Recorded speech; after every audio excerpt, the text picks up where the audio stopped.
Jokic, put it up. When the average NBA fan thinks of an MVP award from the modern day game, they probably think of great players like Stephen Curry, James Harden, Kevin Durant, LeBron James, and Russell Westbrook. But starting in 2020 and continuing into 2021, Nikola Jokic from the Denver Nuggets has arguably been the best player in the National Basketball Association. While NBA writers have been butchering the pronunciation of his name for years. It is not Nikola, it's Nikola. It's Nikola. Wait. Nikola. You're just faster. Just Nikola. Nikola. Yeah. You can't butcher how great he's been when the games have counted in 2021. How dominant has he been, you might ask? Consider this. Despite his team playing .500 basketball for most of the season, Jokic leads the NBA in several next-level efficiency categories. Jokic is currently first in player efficiency rating with 30.66, overall win shares with 2.6, offensive win shares with 2.0, box plus minus with 10.7, and value over replacement player with 1.3. Please note that these statistics are subject to change since I recorded this video on Sunday, January 17th.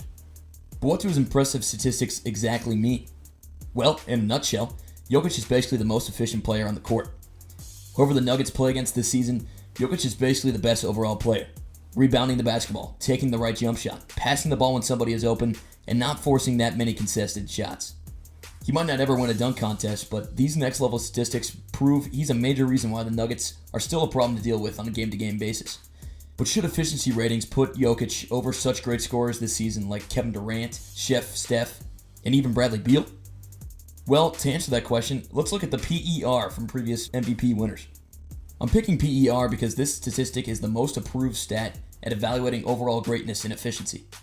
The best analogy to make here is wins above replacement in Major League Baseball. While RBI and batting average are important statistics, WAR tells MLB scouts how above average that player is over a replacement level minor leaguer. Player efficiency rating is basically the same thing as WAR, since value over a replacement player doesn't really differentiate players in the NBA. Anyway, let's evaluate the former MVP winners. Giannis Antetokounmpo from the Milwaukee Bucks won back-to-back MVPs in 2018 and 2019, and in the shortened 2019-2020 seasons. What you might not know is that Giannis, aka the Greek Freak, won the player efficiency crown in both seasons. My point is that voters care about the analytics nowadays. Even when Harden won the scoring title during the 2018 and 2019 season, Giannis took home the MVP hardware. In fact, Giannis was only third in the league in scoring that year. And last season, Giannis Antetokounmpo was just fifth in points per game average. Simply put, putting the ball into the hoop isn't as important anymore if it takes you 10 shots to get 15 points. With Jokic, he isn't that type of scorer. And like Giannis, he probably will be rewarded with the MVP award if he can keep up these very impressive numbers. So let's play the game of devil's advocate. Is there anything about Jokic's game that screams, yeah, but if he was that great, why aren't the Nuggets competing with the Lakers and the Clippers for a top seed in the Western Conference?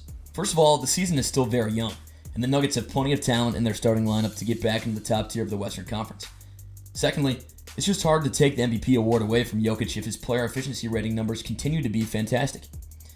Although James Harden is constantly scrutinized for his inefficient step-back threes and constant dribbling, he actually won the Per crown during his 2017-2018 MVP season. Simply put, there's definitely some correlation here between being the most efficient player on the court and the most valuable one. In layman's terms, the voters like when a player can force double teams and then kick it out to an open player. That being said, Harden and Giannis both played on teams who finished first in their respective conferences. Jokic winning the hardware would be against what the voters usually do, which is of course vote for players from the best overall team. Should Jokic's MVP consideration be somewhat discredited due to the failures of his teammates? Or would an injured Jokic mean the Nuggets would turn into a team headed towards the draft lottery? No one can foretell the future, so it's hard to say how much worse the Nuggets would be if Joker was out for some time. With all that in mind, it's simply hard to take away the MVP award from arguably the league's most efficient player. Another topic to keep in mind is comparing Jokic to other potential MVP winners. Honestly, there's nobody who can make a better case than the Denver Nuggets' starting center. Kevin Durant's practically miraculous comeback from a torn Achilles injury has his case for another MVP distinction, but remember, the Nets aren't winning that many games. This can obviously change now that the Beard is in Brooklyn, but still, you can't discredit Jokic if his main competitor, the Durantula, is also on an underperforming team. And to continue, if the Nets surge in the standings, should the credit be more on Durant or to the return of Kyrie Irving and the arrival of the Beard? But let's play devil's advocate again. Kevin Durant is not only great at scoring, but he's also the most efficient scorer in the NBA. His true shooting percentage entering game action on January 17th was the best for a non-center. Jokic, you might ask? He's at a respectable 15th place, but keep in mind that true shooting percentage is a stat usually dominated by centers, since the most efficient shot is typically in the painted area. Jokic is presently in 7th place for TP percentage among qualified centers. However, Jokic also shoots a lot of mid-range and three-point shots, so the MVP voters will take his very unusual style of playing the 5 position into consideration. Jokic is simply an exceptional talent, and 2021 might be his best season yet. He already has 46 career triple-doubles, good enough for 9th on the all-time list. He even obtained a triple-double at the fastest time in NBA history at just 14 minutes and 33 seconds. And he's only 25 years old. I only bring up these accomplishments because Jokic has been on the radar for MVP honors the past couple of seasons, with 2021 now being his coming out party as the best in the league. Here are the current Las Vegas betting odds on who will win the MVP. Jokic's fellow European Luka Jokic is currently favored at plus 480 odds.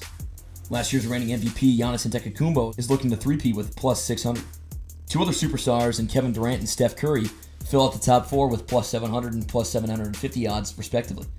And in 5th, the Serbian national Jokic sits at a competitive plus 950. The best way to interpret those numbers is that the PWA voters need to see more from Jokic than just his amazing start to the year. Also, backcourt players are generally more valued in today's NBA than the frontcourt, so Jokic needs to consistently average over 9 assists per game to show the voters that his presence on the court leads to open shots for his teammates. The days of dominating centers with post moves are pretty much over, so Jokic needs to continue to annihilate opposing defenses with assists, triple-doubles, and overall shot making to stay in the MVP discussion. As of now, Jokic is statistically the MVP, but is he the most valuable to his team? My argument is yes, since Jamal Murray is averaging 19.5 points per game with just a PER of 15.34.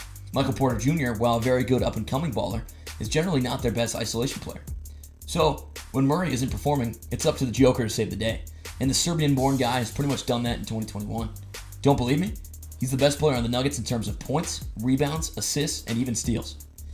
Is Jokic a better MVP candidate than Bradley Beal? The statistics would say yes, and while Beal is the current scoring champion, his lower than 50% field goal shooting is less than desirable for an MVP winner. In addition to that, Jokic shoots almost 57% from the field.